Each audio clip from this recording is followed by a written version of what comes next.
দেখতে থাকো। আমরা এখন এসে পৌঁছেছি সিয়াচিন বেস ক্যাম্পে। আর অনেক দিন থেকে ভিডিও দেখতাম বিভিন্ন রকমের, তো দেখতাম এখানে সিয়াচিনের কোনো একটা লড়াই যে আমাদের ইন্ডিয়ান সোলজাররা শহীদ হয়েছিল না, প্রত্যেকটা সোলজারের নাম লিটারালি এখানে লেখা রয়েছে, ঠিক আছে, সিয়াচিন ওয়ারিয়ার্স।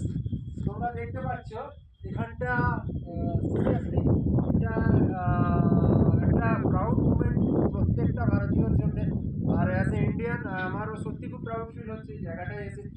তো এখানে প্রত্যেকটা আর্মির কিভাবে আমার কাছে এগিয়ে নিল, প্রত্যেকটা আর্মির কিভাবে মানে কে কোন পোস্টিং এ ছিল, রেজিমেন্ট কি ছিল, আইডি কি ছিল, সব কিছু এখানে মেনশন করা রয়েছে, ঠিক আছে। আর এখানে তাই আমাদের শহীদদের সম্মানার্থে সম্মানের জন্য এই জায়গাটা অবস্থিত। আর এখানে আসতে পেরে ওয়েস্ট বেঙ্গলের হাওড়ার চেঙ্গাইল থেকে লিটারেলি এখানে এসেছি ড্রাইভ করে, টু হুইলার দুজনে মিলে। তো পিসির ছেলে রিল মানে শ্যুট করছে আর আমি বলছি, তো সত্যি খুব গর্ব ফিল হচ্ছে। চারিদিকে পাহাড়ের একটা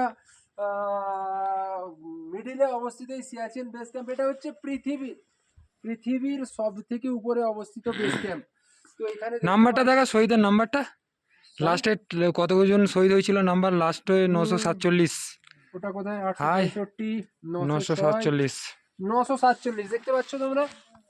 947 জন শহীদকে শহীদের নাম কি রেজিমেন্টে ছিল না ছিল সব এখানে দেয়া রয়েছে।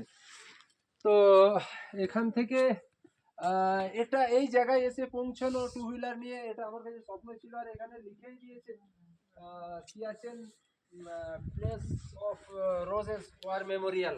তো সত্যি একটা ভারতীয় হিসেবে স্পেশালি ফর বেঙ্গলি, আমরা ওয়েস্ট বেঙ্গলকে রিপ্রেজেন্ট করছি আজকে এইখানে এসে। তো যথেষ্ট বেশি গর্ব ফিল হচ্ছে।